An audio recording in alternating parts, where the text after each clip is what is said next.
And a good evening, everybody. Chris McDonald with you on this Breaking News Tuesday night. We're grateful to have everybody with us, and we have got a very, very special live recorded interview. Sorry for this. Let me fix our camera here just a little dark there. We had it darkened this morning during the Bible study because the sun was coming in, but the sun has gone down, and there we go. That looks a lot better, and so forth. Listen, we've got Ruth Guggenheim coming up here in about 3 minutes.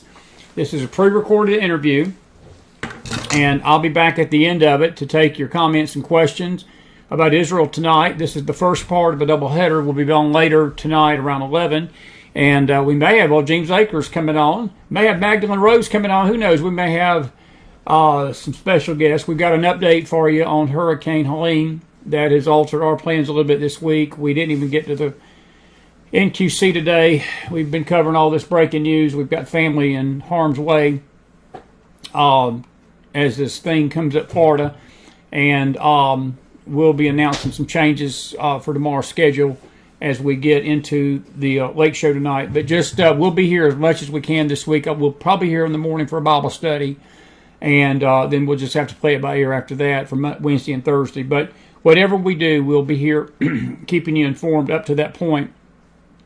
And our prayers for those in harm's way. We'll talk about the hurricane later tonight. It's not a hurricane yet. It's a tropical storm. It's down in the southern part of the Caribbean and the Gulf of Mexico. It's down there near Cancun tonight. And this thing is going to take an absolute beeline for the Florida Panhandle, which has been hammered over the last several years with some massive hurricanes. And this one's taking a very similar path, maybe a little further east. But I would encourage you, if you're along the Gulf Coast tonight, pretty much from Mobile, Alabama, all the way to Tampa, I'd be monitoring this thing very, very carefully. It's going to be a Category 3 at least. But if she gets out over those warm waters, and a lot depends on the speed and a lot depends on how fast she goes, you could be looking at a catastrophic 4. We'll just have to wait and see. We're praying for you folks that are in harm's way. I've got dear loved ones that are there, and I'm going to have to adjust my schedule a little bit for the rest of the week as well. I've got a funeral on Saturday, and I'm having to sort of rush up my journey south because I don't want my family to be by themselves in this, and to help out my son and my grandyoungins, and so please be praying for them, and we're praying for all of you. But we'll talk about that more tonight. I don't want to take away from Ruth Guggenheim. She is a wonderful friend. Emunah, Israel. We're going to be talking tonight about the Middle East. Now, we recorded this interview Thursday of last week, so some things may sound a little dated. We're going to talk all about what happened with the pagers last week. The Hezbollah situation was sort of brewing when me and her were talking. But this will be a current interview. I'm going to come back with some thoughts afterwards. This is going to last about 40 minutes, maybe 50. So we should be back on here around 9:25 with you live. So keep your questions, comments till then. And respect Miss Ruth. She's a great friend of ours. And we're hoping to go see her very soon in Israel. And so just sit back and enjoy a McFiles Tuesday night as war looms in the Middle East tonight, folks. Just Israeli conflict. I'm going to address America's role in this because it's sick what America's doing, and I'll tell you about what we're doing about this, where we're blaming Israel for this, not Hezbollah tonight. I'm going to talk about that on our afterthought after this. But let this interview bless you, and we're grateful to have you tonight on a McFile Tuesday night, and we're certainly grateful for you being here. Good to see Outdoory West in the house tonight. Always a pleasure, friend. And all of you on YouTube. And may the Lord bless you tonight as we give you Miss Ruth Guggenheim on a live recorded interview here on the McFiles. And we'll be back after this interview. Here's Miss Ruth and Mr. Chris.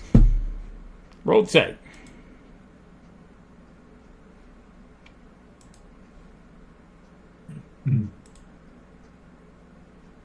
Hey, Good evening, everybody. Chris McDonald with you. A very special McFiles pre-recorded interview. I've got my dear friend Ruth Guggenheim with me. She's just become a precious friend to me and a sister. I really appreciate her. Emunah, Israel. She does such a great work over there in Israel. We've got to meet this past winter at the National Religious Broadcasters Convention, and it was a great time sitting with you and listening to the conference that we had there on Israel that day. It's good to see you, friend. I tell you, a lot of water has crossed the bridge since we talked last, and a lot of more dangerous things have really erupted in the Middle East. We're talking to you on the 18th, and this is just a day or two after this Hezbollah situation took place. We're going to talk about that and some other things today, but first of all, let me welcome you to the McFiles back. It's so good to see you. How are you? Likewise, thanks. Thank God, all things considered here in Israel, which is a little difficult. Thank God, doing well. Thank you. Absolutely. And we're proud of you. We're praying for your safety. We're praying for the nation. We're praying for all of Israel today. Let's talk about Hezbollah first. We're going to get to some other things as well, because the repercussions of what's happening is beyond just the actual event. Now, for folks that don't know out there, I know most people have heard about it, that nearly 12 people were killed on Tuesday as somebody, and I firmly believe it was a covert operation. We talked to some intelligence people over here, and the beepers went off, and then today another thousands were injured because of cell phone, same thing. 19 Iranian soldiers have basically perished, and Israel's not playing around, Ruth, and I'm just going to make a statement, and I'm saying this as an American, but I say it as somebody that loves Israel and I support Israel. I know that your government's just like mine, is not perfect, but the right to exist will always be a biblical mandate for Israel. She will exist, and she has been dealing with these rocket attacks. She's been dealing with these terrorist attacks from the north for months, really longer than that. We're coming up on a year anniversary of this horrific terrorist attack by Hamas in the south. There's been nothing basically done to give her any help, and I felt like she had no choice but to address this, because these people are not going to stop until you basically slap a bully in the face, and Israel took it into her own domain to do that, and I firmly support what she did. I have to say I was a little amused about it, and I've talked to you about before the interview came on. I've been laughing about it for 2 days. I shouldn't be laughing, but it's just, we had a former CIA agent on our show last night, Brad Johnson. He's a good guy. And he said it's old school. He said they used to do this stuff in the past. He said he hadn't seen this in a long time. And but it was pretty ingenuitive what they did. But I tell you what, it sent a message, and we're going to talk about the message it sent, but we also want to talk about what's coming, because we know that there's a lot of concern for retaliation, and the situation in Israel itself is a volatile one right now. I'm going to talk with you about that, but let me talk about the events yesterday. What was your thoughts when you first saw this? And we'll get to some other things too. First of all, I thought it was really creative. Even though maybe they say your friend might have said from CIA it's old school. For somebody like me, it wasn't old school. I had never heard of this, and I said, wow. First of all, Israel's a startup nation. Technology is our expertise.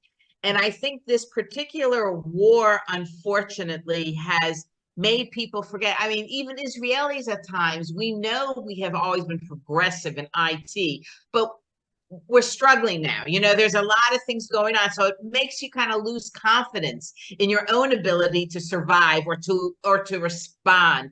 So hearing it, my first thought was, yeah, wow, is that creative? I was just shocked. I would never have thought of it.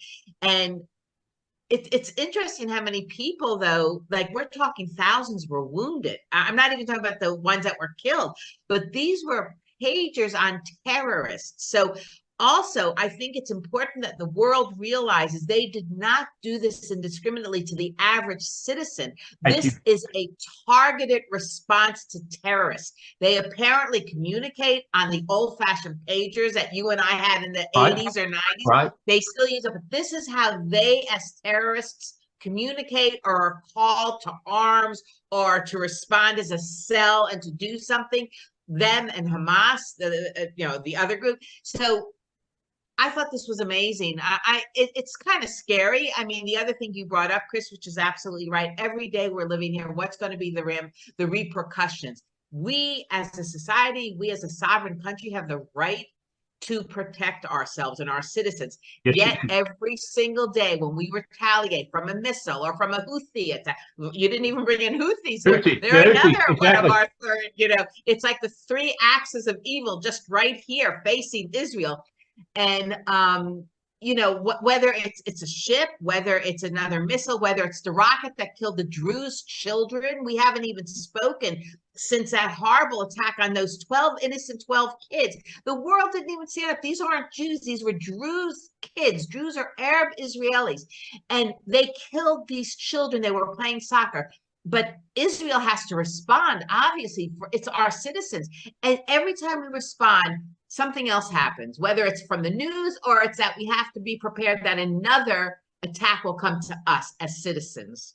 So it's scary. It is scary. And you nailed something just then about the world's response. The world has been silent. There's been no condemnation of Hezbollah. There's been no condemnation of Hamas for the most part. Our own government, one day, we're out there telling Israel, we've got your back. The next day, they're trashing Israel, telling Israel that they're upset that Israel did this. The mixed signals. And look, I know this much. I'm not an expert on terrorism, but I do know this much about the region and my dealings with it through the years. I'm listening to people talk about it that do know if a terrorist gets a mixed signal from this country, more than any other country in the world, the United States, if there are mixed signals coming from our government, it gives them gasoline to do more. Because what they think is we can do this and get away with it. America's not going to step in and stop us because they know Europe ain't going to do nothing. They know Asia is not going to do nothing. They've got carte blanche in the Middle East. The Middle East is sitting there applauding them. And I'm telling you, Israel is left to do this herself. And you're right. She has no choice, Ruth. I don't care. There is not one nation, including this one, that would put up with the stuff that Israel has for as long as she had without doing something. And look, more power to her. You find a way to hack into their pagers and blow them to smithereens, and you hack into their cell phones and blow them to smithereens. It's ingenious if you think about it, because they've never stepped on Lebanon soil. They can't say Israel's invading anybody. They're sitting there, somebody's sitting there doing it from a covert location in Israel. I think it's genius, but they got no choice. But I will say this. I think the whole world, I feel it this morning as we're doing this. It is concerning to know what response is coming. I've gotten sort of a mixed review. I've asked some people what they thought was coming. Some believe that that perhaps that this will send a message that they'll sort of go off into the woodwork for a while and regroup. Others believe that Hezbollah has been so embarrassed by Israel in these recent retaliations that he is going to seek vengeance in a way, and he ain't going to care, and all hell may descend on Israel soon. And I think that anxiety, is legitimate. And because you mentioned to me that there is a lot of fear, there's a lot of anxiety in Israel. You all in Emunah, y'all deal with these crisis centers. Y'all have people that you're helping, trying to get through the trauma of these events. And I want you to talk to that, because I am sure living in Israel right now is not a jolly old time over there, because you got to think about it. I'd be thinking about it. I'd be getting up today concerned about what's going to happen tomorrow, and with the retaliation of these enemies. But Israel had to. And also, one group you didn't add into there is the UN. The UN, Thank you. I don't even know what their problem is. They have never condemned this. Never. First of all, with the whole thing from October 7th and the women that were raped and attacked, which they didn't come out until a few months ago to even acknowledge it was done. They totally ignored the whole thing. They totally defended Hamas and the region, and everything has been turned on us that we're wrong for what we've done in Gaza. And they're talking about genocide that we have done, which we're not doing, and that there's constant famine. And today there's something in the UN General Assembly where they want to vote to take away Israel's right to defend ourselves. What is that? We're a sovereign country. No country in the world should be, taking away the rights to defend itself. It doesn't even make sense. But this is what's going on, Chris. And, thank you. You brought up the whole idea about the mental health issue that we as individuals are confronting, not just collectively as a society. but individually.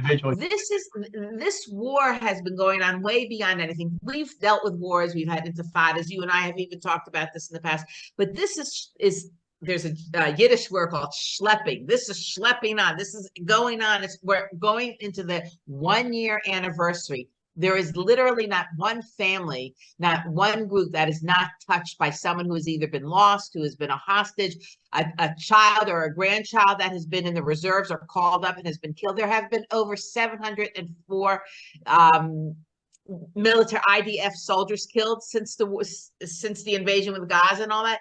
So we are a society right now that, as strong as we are grieving, and we are also suffering from true PTSD. This country never really dealt with it because we are strong people, but now we, as professional therapists and counselors at Emunah, one of the things we have, Chris, is 13 crisis counseling centers in the country, and we have a team of 81 specialized therapists.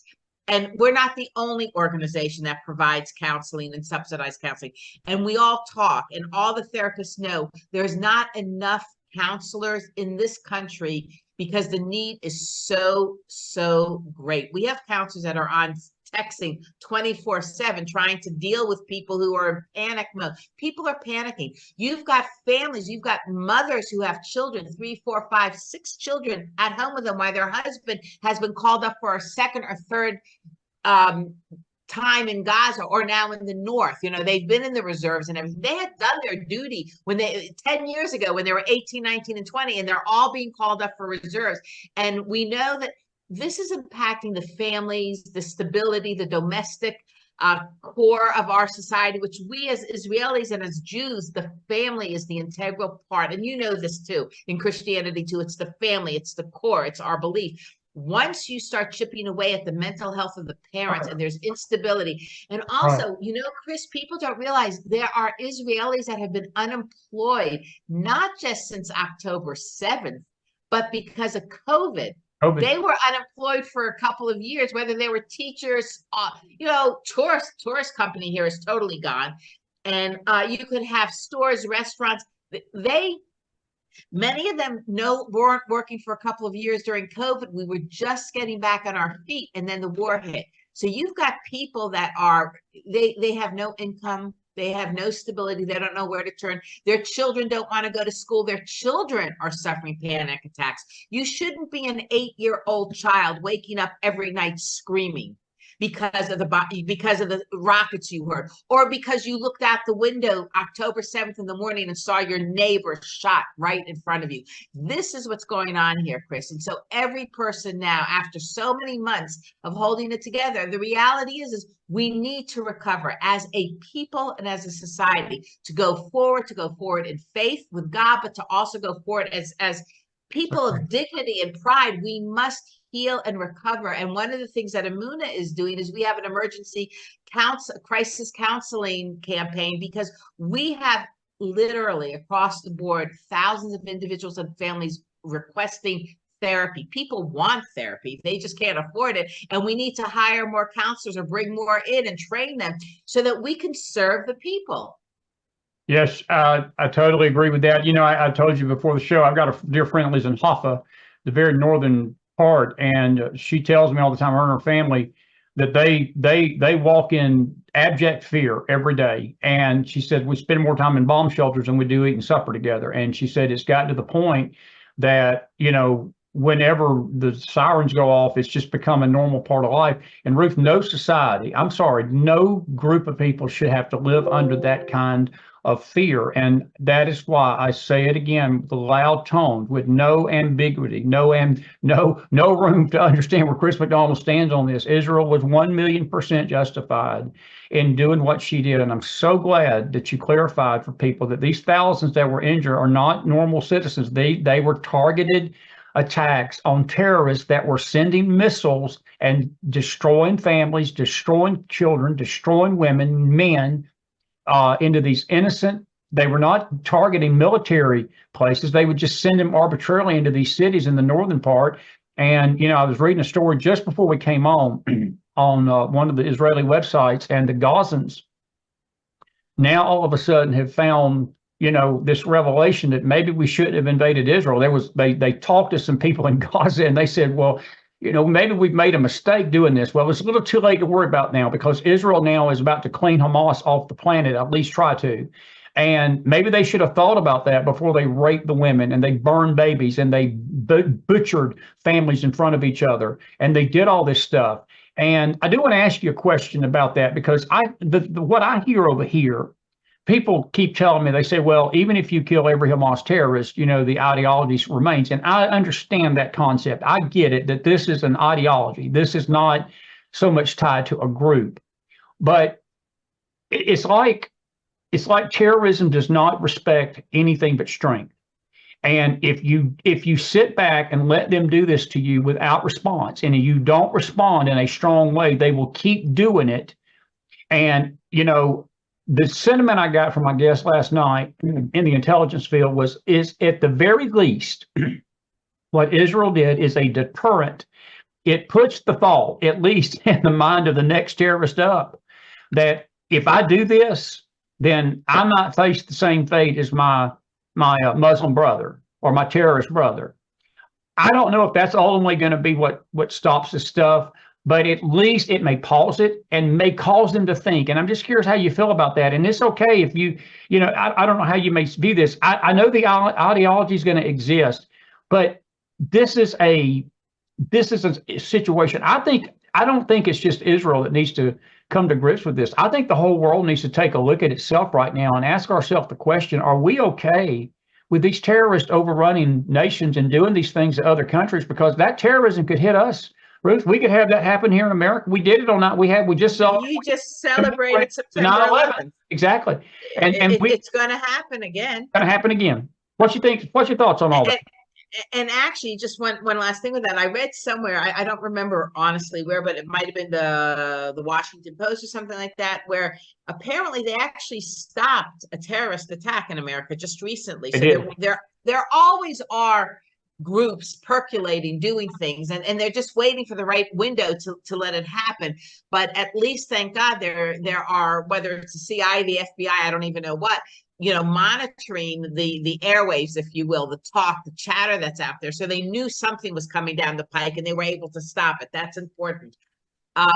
Here, totally, it is an ideology. These are people from generation to generation that are brainwashed on many levels. They're taught this stuff from the time they're little babies to hate Jews, and they have a charter to hate Jews and to want to destroy Israel. They don't want a two-state solution. They don't want Israel. They want a one-state solution, and it's totally theirs, let alone the fact that there are over 22 countries surrounding Israel that are totally Muslim and Arab, and so be it. So they've got their turf, but so give us our teeny turf. Chris, you asked, the reality is we're seeing anti-Semitism rearing its head. So anti-Semitism never went away. It just doesn't. It's the same ideology. When you hate, you hate. Sometimes with no rhyme or reason. It's integrated in your soul or being, or you're indoctrinated. It may go under the surface for a while. After the Holocaust and all that, I was living in America. I really rarely confronted anything anti-Semitic. And I lived an overt Jewish lifestyle. I'm not a man, so I don't wear a kippah or fringes. So I wasn't so overt from that point of view. But even in schools and all that, never really confronted it. But it was always simmering. My parents were Holocaust survivors. And my dad always said, and I was raised to believe this, that it's going to have, it's also biblical. Generation to generation, there will always be the seed of Amalek being the biblical arch enemy. Okay. So we've always considered, when the story of Queen Esther, for instance, and Persia, which is Iran, by the way, all that, the story, the Megillah, the scroll of Esther, and how they survived, and Amalek, Haman, wanted to destroy. Amalek is the archetype from the book of Deuteronomy, who came up and attacked the Israelites from the back. They attacked the weak, the old, the infirm, the children. They didn't go and attack the soldiers. They attacked from behind, the weakest thing. That is inbred in the nation of Amalek. We look at what's going on today as another Amalek seed. Okay, we do know that until Mashiach comes, until Messiah, this is an ongoing battle, and it's kind of like the battle between good and evil. And unfortunately, we're on that front line of the good and evil. That's a biblical, thing. So it's going to happen. It's never really going to go away. Obviously, Israel knows too. We go from one year to the other year, or a couple years of quiet. There's never really quiet in Israel, but there's a quiet, and we know that it's until the next time. It's not like America where we all lived a golden age for really. After World War II, even the Vietnam War didn't really affect most of us. It affected soldiers for sure, but it wasn't on our turf. But in Israel, it's very different. So it's always going to be here. And it's just rearing its really ugly head right now. That is so true. And boy, you said a mouthful there. And Amalek, we call them Amalekite here, but you're right. Amalek. But, they did, Ruth, and it's almost eerie what you described, because you just described October the 7th. This attack on October the 7th was not against soldiers. It was against the young, the infirm, the women, the babies. They were not military targets. And this thing with Hezbollah, these rockets that are being fired from Hezbollah into the northern part of Israel are not targeting military targets. Houthis are not targeting military. I got a question for you about Iran, because this is, to me, the big... I think they're the octopus head. I think these other groups are tentacles of the Iranian regime. Is it your concern that we have the potential, at least, of an all-out conflict between Israel and Iran on the horizon? Is that in the thinking of most Israelis right now, or do you think that Iran is not going to, again, Iran's looking at this and they've got to be concerned. I don't know if they really have do they have the stomach to get into a scrap with Israel right now? I'm not a military person at all, and I can only go with what I read and what I see or I feel. I will tell you, I don't know if we spoke, but if you remember that Saturday night when Iran was sending the missiles here. Yes. And what was kind of freaky, honest, Chris, we're all sitting here and texting, and they say because they knew it was going to take 4 or 5 hours for the missiles to hit our airspace. Right. You're sitting here knowing that we're going to be attacked in 4 hours or 5 hours. The miracle was that even though they tried, they didn't hit. Nothing happened. Nothing happened. The miracle was not only because our allies did, and thank you to America and other allies, they did stand behind us in this one, but so did God. And we lived through the miracle. Iran wants to destroy us. There's no question. They say it all the time. What is their capacity? I don't really know. I hear mixed stories like that they really are capable. And then the whole question is how far is their atomic industry? Are they really almost nuclear? I'm sure they really are. The question is, I think Iran, seen even what happened now with the pagers and all that, they realize they're up against a major enemy. They may hate us, but they respect you. Smart. No, they respect. And we have God on our side. And I think a part of them subconsciously realizes that we are protected. And that's a part of the hatred. You know what I'm saying? Like that there's not just the Iron Dome, which is a physical Iron Dome, but there is the spiritual Iron Dome of God. And I do believe that some of them are consciously aware of it or subconsciously. And that's a part of that good and evil struggle. I totally agree. And I think and I guess it remains to be seen. We may be back calling you back here in emergency here in a few days and say, hey, Ruth, let's talk again. Y'all got all that war in the Middle East. I want to shift gears because you mentioned something that sort of hit a nerve with me in a good way. The respect factor. We've got an election coming up. You're both an American citizen and Israeli, and when you were talking about this too, Israel was actually almost relieved what happened at the debate with Biden and Trump back in the summer, because it seemed at the time that Biden was toast. Unless there was just no way that man could have won an election in November. The Democrats do this do-si-do. They subvert the voters' will. They don't care. They just install Kamala, and she has taken the country by storm, honestly. There's a lot of people on the right that can't stand her. There's people that see through her. But Ruth, sadly, there's a lot of people that don't. There's a lot of people that are embracing her. The women vote evidently is causing her to surge in some of these battleground states. At least that's what they say. I never believe polls in September. We don't elect presidents now, and these polls in September don't mean a thing. The only one that matters is in November.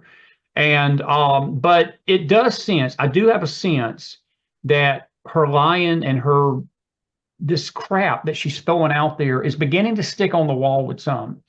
And you mentioned something to me that Israel's concerned because look, the Biden administration has been not a friend to Israel. Obama wasn't a friend to Israel.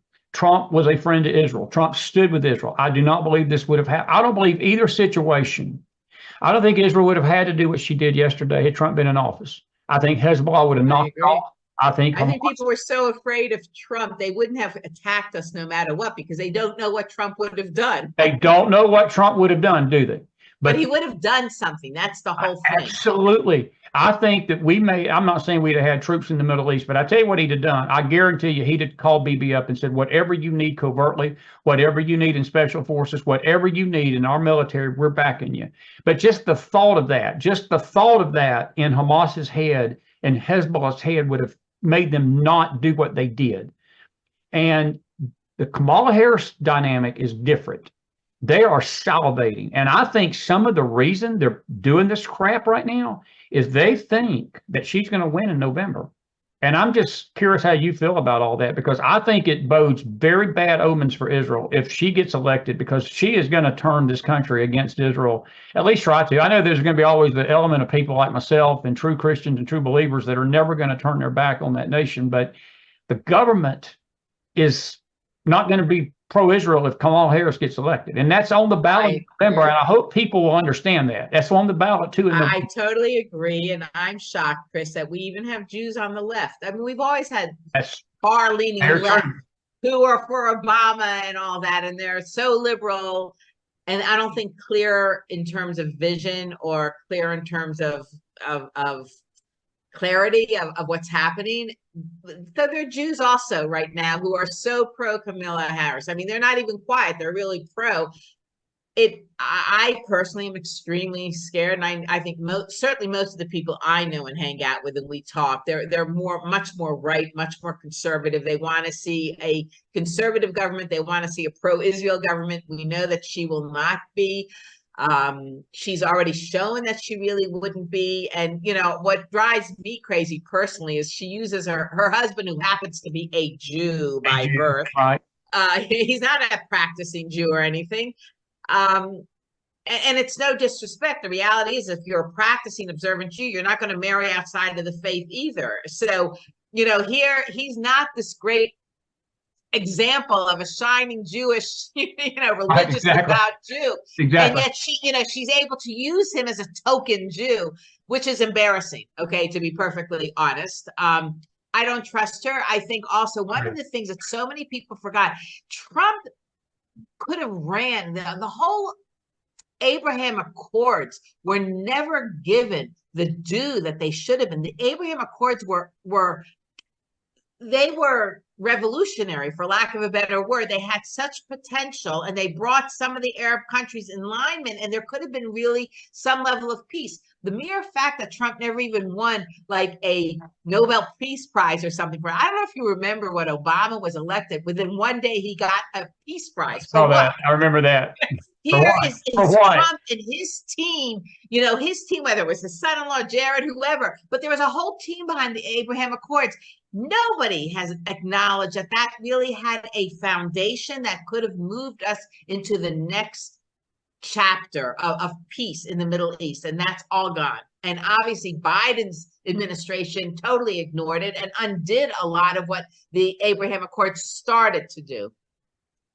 I could not agree more with that. And he has Saudi Arabia ready to make a peace deal with Israel. I mean, the Saudis and other nations that you'd have never dreamed in our lifetime that would come to that table.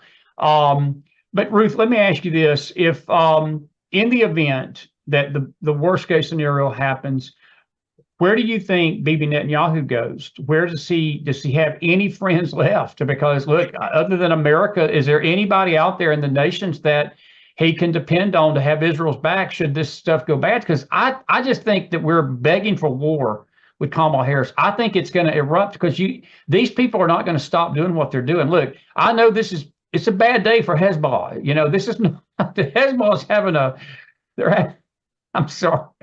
Hezbollah's bad hair day. Bad hair day.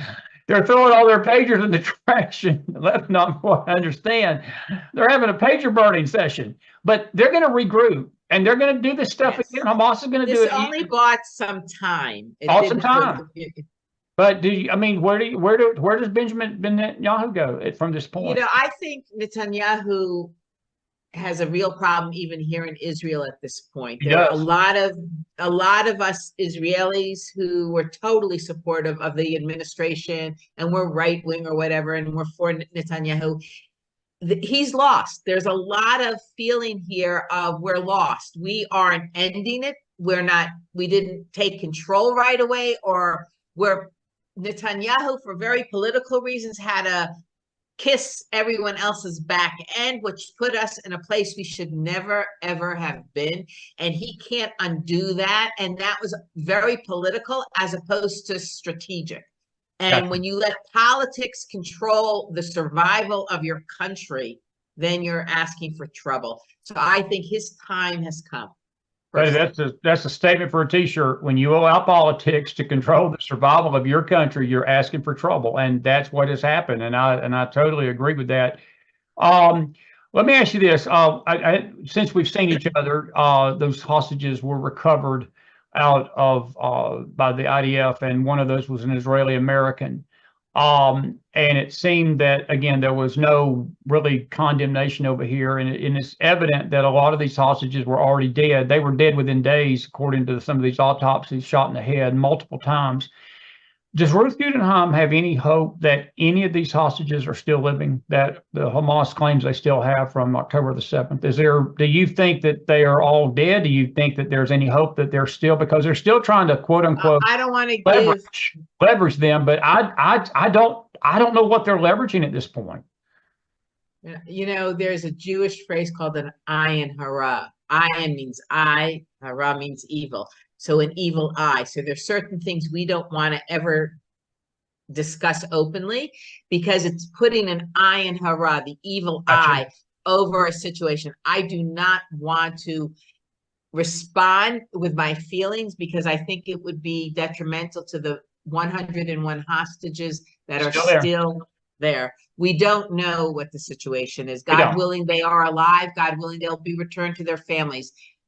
Every day makes it a little harder that there will be a positive end to that situation. That's all I can say. Is the country still on board with what he's doing in Gaza, or is the country at large still behind him, what he's doing against Hamas? Has been any breaks in that support? The left wing, which has always been just like America, you got your left and your right. So the very left has always been against this whole thing, and they want it right away to give everything, whatever Hamas wants. We don't want war, give them back their land. We should not be there, whatever. We're not even in their land. I mean, Jews don't live in Gaza. People don't realize that. So the left has regrouped, to be honest, right after, for a couple of months, the country was as united as it could be under the circumstances. What happened created a unity, and people put their politics and their religious beliefs aside. We unified. That is starting, in my personal opinion, and you can see it's deteriorated. So you've got the left back out there every night with some kind of rally against the government. We should make peace. We need the hostages back. It's not an easy situation. It's a no-win situation. Obviously, everybody wants to return the hostages to their loved ones and get them out of hell. They're in hell. But, there's also the idea is, when do you give in? If you give in, they're just going to keep coming back and do it again and again and again. It's a no-win situation. And Hamas, what they did in their own way, I hate to say, were evil geniuses. Yeah, that is an understatement. But we have the same thing over here. Words are being twisted, and so forth. And again, as I said at the very start of this show, the left frames their narrative in a way that people believe it. The right has a hard time convincing people what they're saying is true, and it's deception, whatever you want to call it. It's just like a fog over people's heads, and there is going to be no peace with these terrorists, Ruth. I hate to tell the left in Israel, I tell the left here in America, you can't appease terrorism. You've got to address it strongly. One final thought as we get to the end of this. What's your thoughts on what happened to President Trump Sunday, and also back in August, we hadn't talked since this attempted assassination? How did this play in Israel? I know I've got a dear friend in Australia. The Australian media actually is questioning the validity of it. They are mocking Trump. On the second assassination. Both. They've almost mocked both assassination attempts as if Trump made this up or he brought this on himself. They blame Trump for this. But how does the Israeli media look at what happened? Do they have sympathy? Somebody tried to kill him twice? The first assassination was very powerful here, and there was a lot of obviously support. I know Netanyahu, people called Trump, and you got that powerful picture of him, like right. We're gonna win and all that. So it was very powerful from that point of view, and I think it made all of us feel, okay, he's gonna survive, he's gonna win. This is a sign of strength. The second assassination, we haven't really talked a lot about it here, or at least not in any, the news really isn't giving it too much. There's too much, I think, going on for us to worry. It was like this kind of like that assassination wasn't real. Was it a setup? Is Iran behind it? Obviously people are trying to say the Israelis are behind it. There's always conspiracy talk. So I would just have to say that the first one, there's no question, all of Israel was behind it. We were praying for him. There was a conscious choice, knowing that he was a world leader and he was a friend of Israel. The second assassination almost seemed like, what's going on here? Is this it didn't seem real. I know that's a poor choice of words, but I don't think it was taken as seriously at all.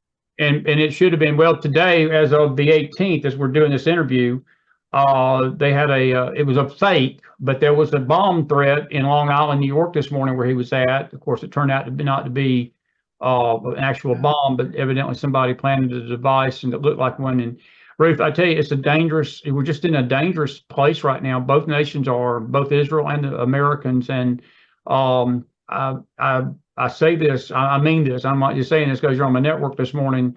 But that's why friends like you are invaluable, because I have a deep love for your nation, deep respect for you, what you do with Emunah. And when you're trying to help people that are going through these times, it's got to be troubling. I know you personally have got to be troubled by this. I know you're seeing this through Emunah, but it's just as Ruth Guggenheim, how do you feel as we close this morning? What are you feeling about all this? I'm not fear. I don't walk in fear. I'm not a fearful person, but I've been troubled. I have just been troubled in my spirit for weeks and months. And these events, I'm not so much that the events don't bother me as much as the reaction to them. And I have been appalled at the reaction to these assassination attempts. I've been appalled at what happened to the reaction to what Israel did yesterday. It's not that they're not blaming Hamas and Hezbollah. They're screaming at Israel. They didn't condemn Hamas for October the 7th. They, again, screamed at Israel. They don't condemn the protest against anti-Semitism, and yet we condemn Israel. These are troubling times, and moral clarity is at a premium. And if we cannot morally see what's good and evil, we've gone beyond having a society, my friend. I'm not sure what we got. And George Orwell would turn over in his grave at some of this stuff. But I'm telling you, I don't even know how to define where we're at in society right now as a whole. What's your thoughts on that? I agree with you. I don't think we know either. I believe that there are things spinning out of control very quickly. I do believe a lot of this is God's hand, and there is a game plan, and there is a blueprint. Living through it, though, is not easy. And on any side, it's not easy right now. But certainly as an Israeli, as a Jew, living here, knowing that Hashem has a game plan, but we're so dead in the center. The world is falling apart. You got people in Sudan that have been killed, that have been truly dying of famine and attacks and all that from their own tribal people. Nobody talks about this, but Israel, this little teeny country that, it takes literally, Chris, you've never been here, but it takes 6 hours to go from the north to the very south. 6 hours. It's much smaller than Texas or Tennessee or anything like that.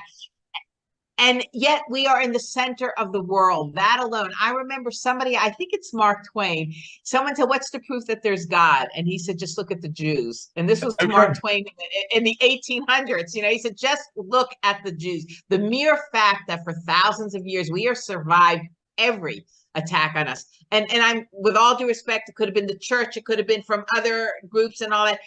We have been at the center of everybody's hatred, and that's because it's the good and evil scenario. It's also because God has put us, for whatever reason, in the center of everything. So we absorb everything like a shock, Very true. But it's not easy. It is not easy. It's like being the quote, the apple of God's eye. Well, sometimes we just want to say, you know what?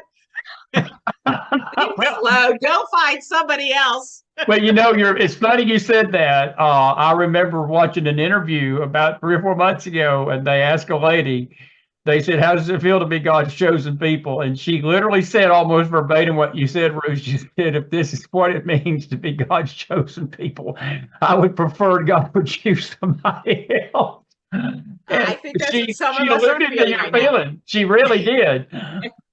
And just to end this, Chris, I mean, we're heading into the new year. I was going to say the high holidays. So for us, it's very much a time of introspection. A lot of people don't realize Rosh Hashanah, the New Year. Yeah. People think it's the Jewish New Year. It's really not. It's the world's New Year. Yom Kippur, the Day of Atonement, and Sukkot, the holiday after the Feast of Tabernacles. That's very biblical enough. But Rosh Hashanah is the birthday of the world. So all of us are being judged. And it says that even at the time of the holy temples, when the priests and the Levites prayed, they not only prayed for the Jewish nation, but they prayed, it said, for the 70 other nations. The 70 is symbolic of all the other religious and faith systems and nations in the world. We don't just pray for the Jews. We pray for everybody. That's what it means to be a light unto the nation. God did set us up. So as we all now are entering the new year, we should all pray for peace in the coming 5785, which is the biblical year. And, God should watch all of us and direct America, direct Israel, and shine his light on all of us in grace so that we have peace. Before you leave, I'm glad you mentioned the Rosh Hashanah. Do you believe that, is there any chance? I know a lot of these feast days bring the crazies out. Do you think that, because I think last year, the October the 7th was around this same time. It was the last day of the holidays. Of the holidays. Of the Feast of Tabernacles, right. Does that add extra trepidation coming up with the high holidays? I'm sure. This year for sure. I don't think we normally thought of it. If you remember too, the 73 was the Yom Kippur War. They attacked Israel on Yom Kippur, which is the holiest day. Which means that they have no respect, for other people's religious faiths. But yes, I think there is for sure a very significant concern that something may happen again on the holiday period. Well, let me just say it like this. I would never, I don't mean this lightly. I love my country. I'm glad I'm an American. I don't say this lightly. The only other nation in this universe that Chris McDonald would ever dream of living would be Israel. That's the only nation that I would care to go to. And I've been praying about coming, and Lord, we got to get some logistical stuff worked out, but I'm coming to see you. It's burden. It's a heavy burden on my heart for what's going on. And I want you to know publicly, we're praying for you, my friend. Personally, we're praying for you nationally. We're praying for Emunah. What the work you do, we're behind it, and we pledge our support to you, and we hope our people will get behind you as well. Tell everybody your website real quick, and we'll wrap this up. It's been such a great interview again. I hope I'm going to get you on a little bit sooner. We've had a little gap. I'm going to try not to be so long in time next time, but because with everything going on, I'll send to you a link for a donation for the emergency crisis counseling right now. But our website is www.Emunah, EMUNAH, Emunah Israel So if you go to emunahisrael.org, you'll get our website. You can donate there, but you can learn more about us, which is the important thing. And Chris, again, it's always a pleasure to be on your show. I appreciate everything. It's so much fun to talk to you. Same here. Thank you for your blessings. You too. And you've got them, and we're going to see you soon. And I appreciate you, buddy. And I'll see you either here or there. I know you're coming back here in the winter with the NRB, and I'll see you down there, but I'm hoping to see you before then. Ruth, good night, everybody. Ruth, thank you so much. Folks, we'll be right back. Thanks. And that was Ms. Ruth Guggenheim. What a great lady. Great interview. Did you enjoy her? Put some fire in that house if you did. Had a good crowd tonight. And we're back with you live now. That was a pre-recorded interview. And we recorded that, I guess it was Wednesday or Thursday of last week. And she did an outstanding job. A lot of truth there. And we hope that you enjoyed her tonight. Now, we've got about 7 minutes. And if you've got a question, or a comment about Israel tonight and what's going on in the Middle East, feel free to put it in the house. Couple of things I just wanted to mention to you. We are studying this in the morning Bible studies on the Faith Network, the future of the Middle East, and we encourage you, if you can be with us in the mornings. We've got the links here on our Faith Network. I don't push this often, and I need to push it more because I'm realizing, unfortunately, everything is driven by numbers. And but the YouTube networks, we have two. We have a news network, which you're listening to tonight. If you've not subscribed to this one, please do. Please share this network out. We're hemorrhaging some listeners, and it's not even, I don't think, people leaving the network. I think it's just Facebook, YouTube doing crazy stuff to us. But we need a boost in subscribers, and so please subscribe to us. And I hate to even say this tonight. If I was to put junk on this network and go out of my way to put a lot of crazy Q-ish conspiracy left field loon bomb stuff, I could probably double the network size. I'm not going to do it. I'm just not going to do it. We're going to have whoever's here that needs to be here, but you're going to have truth on this network, grounded truth. But also our Faith Network, that network is increasing in size. And if you've not subscribed to it, please do. And we're on there in the mornings between 9:30 and 10. We go about an hour. And we've been studying the future of the Middle East. So those Bible lessons over there will help you understand what is coming long-term, prophetically. But it's unclear tonight. It really is unclear, folks, how all this is going to play out right now in the immediate future. With this election looming here in America, Israel is just, she's on her own right now. I do want to mention our Telegram room as well. And I'm going to copy this link and so forth. There's outdoor. Our Telegram room is also would use some help from you subscribing to it. That's where all of our news stories are at, and especially this one tonight that we've got that we're going to talk to you about. Joe Biden today come out. We'll talk about this on the news show tonight. And James Akers will be with me at the beginning. He's going to talk a little bit about the events today. The United States condemned Israel and basically told Israel that she's to blame for this cycle of violence in the Middle East. And Israel is not to blame. Israel's not to blame. I'm not saying Israel's done everything right, but 98.9, let me change that, 99.999999999% Israel has done nothing but do things in self-defense. They have been attacked first. Folks, there's not been one single war, not one, in all of Israel's history going back to 1948 when she was reformed. I'm not talking about her before 1948 because that's biblical. Israel was not formed in 1948. Israel was reborn as a nation in 1948. I got to say something. It's eating at me. So all these ignorant folks out there that claim that the Rockefellers and the Rothschilds formed Israel, you might want to read the book of Jeremiah and the book of Isaiah. The number of times it says God formed Zion, I formed Zion, I called Jacob, I formed Israel. She is the workman of my hands. I'm just an old South Georgia boy. I don't see the word Rothschild one time in the Bible. I don't see the Rockefeller name one time in the Bible. That's just a bunch of ignorant Q turd crap. You need to ignore it. You shouldn't be listening to it to begin with. I have to run across it from time to time because in doing my network and posting stuff, I've got to regurgitatedly see some of this crap, and my eyes roll back into my socket because it's coming from spiritual voices. Supposedly spiritual. I'll leave it at that.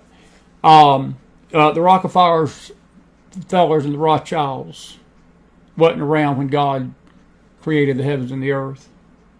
And I can tell you right now, the Reformation of Israel was the greatest miracle of the 28th, 21st, 22nd, 23rd, 24th, 25th, 26th, any century of the world.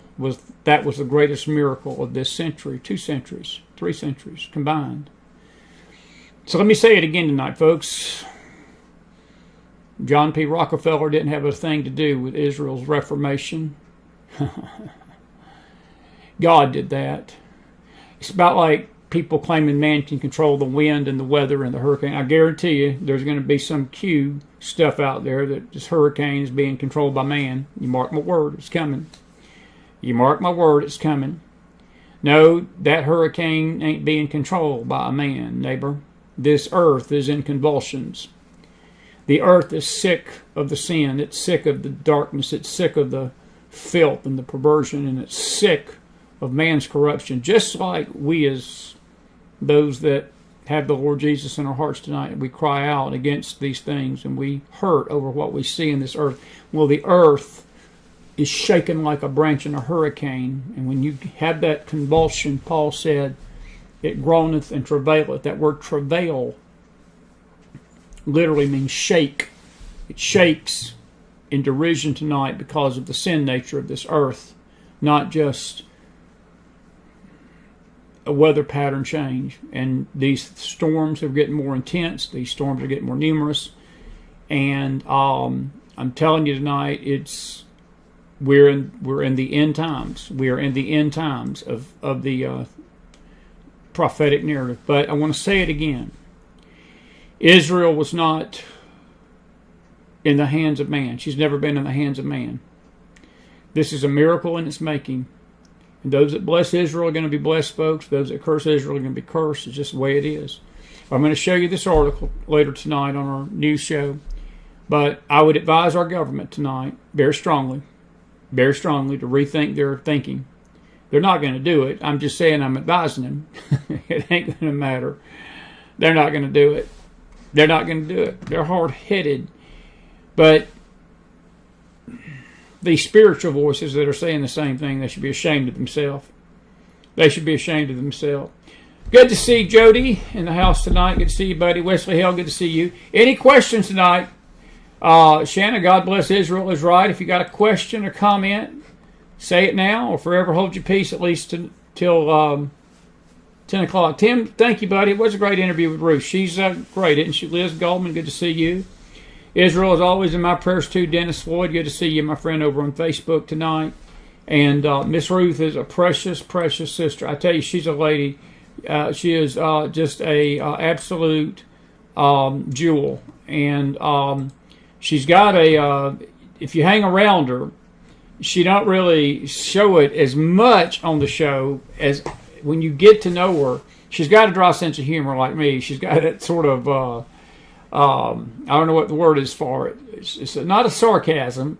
I guess it is a little bit, but it's a positive sarcasm. She always looks at the silver lining and everything, and she'll have you laughing at it sometimes. And the Jewish people in general are like that. All my Jewish friends, most of my Jewish friends that I know are like that too. They just have taken all this in stride. They're just like us.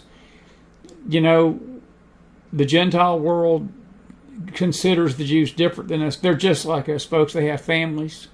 They have concerns. They have fears. Anxieties. It's sad that they're blinded tonight to their Savior. I weep. I've had other guests on this network that I've literally wept tears for before we would go on air. I'd talk to them about the Lord. And they just don't see it. They just don't see that He's their Messiah. One day they will. But what they've got to go through ahead is going to be horrible to get them to that place. And it's sad. It's sad. But we pray for the peace of Jerusalem tonight. We pray for the peace of Jerusalem. And we need to pray for the peace of America, neighbor. Because what we reap, we're going to sow. We're not sowing too many good things right now. Thank you all for the kind words over on Facebook. Appreciate that. Outdoory, good to see you tonight. Thank you, Ruth Guggenheim. Excellent interview. She was good, wasn't she?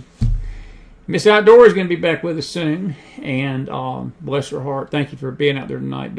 Outdoor, I know it's getting late. Listen, we'll be back at 11 or so. We got about an hour late show. It'll be all news tonight. No guest. James Akers will be with me on the phone, but we won't keep James long. Got some video to play for you. I got so many videos to play, but with the hurricane and all, I've just been monitoring things. My son and I have been on the phone quite a bit today.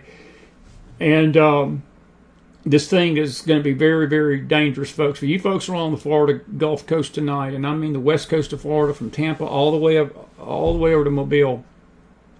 I know the models have got it going different. There's some that's got it going straight, and then there's curving to the northeast. If that thing jaunts west, then all the panhandle will be on the east side of that storm, and that's not going to bode well for a lot of folks. So please monitor this thing, and even you folks in Tampa. I heard it, one weatherman say it the best tonight. Don't look at the path, look at the cone of impact. And that cone of impact, this storm is 400 miles wide. That's an incredible monster. And the name of it is Helen, and there's some Hell in there. It's about to be unleashed on the United States. Can I just give you something to think about tonight? Helen formed today, and she's going to explode 24 hours after Joe Biden on a public platform got up and said that Israel's to blame for this terrorism and condemned her publicly. Is correlation? Yep. Coincidence? Nope. Nope. Nothing's coincidental. Not these days. I would strongly suggest, again, I'm going to leave on this. I would strongly suggest to our government, they're not going to listen to me, that you got a problem with what Israel's doing, keep your mouth shut about it. Because you're backing the wrong player. You're backing the terrorist. You're backing the enemies of God. I've been reading Jeremiah, and I'll close on this. God's anger with Israel was great at times. She's in blindness tonight. For nearly 2,000 years, she's been wandering, and she was reformed in 48. But even since she's been reformed, the nation itself is not spiritually whole. It just won't be until Christ comes back. But there is not a verse you can find in the Bible where it says God will destroy Israel. Every single verse, every single chapter of the Bible, every single prophetic word of the Old Covenant points to God's favor on that nation at the end. I will say it again as I close. This nation right here, I can't find any such promise, because we're not even mentioned in the Bible.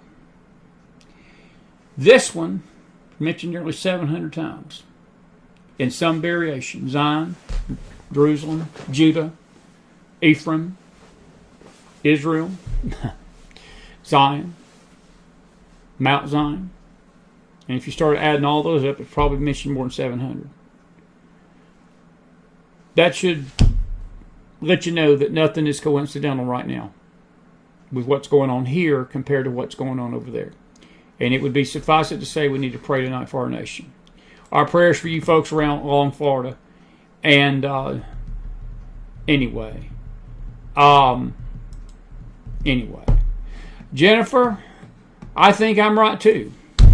I'm just saying, I think I'm right too.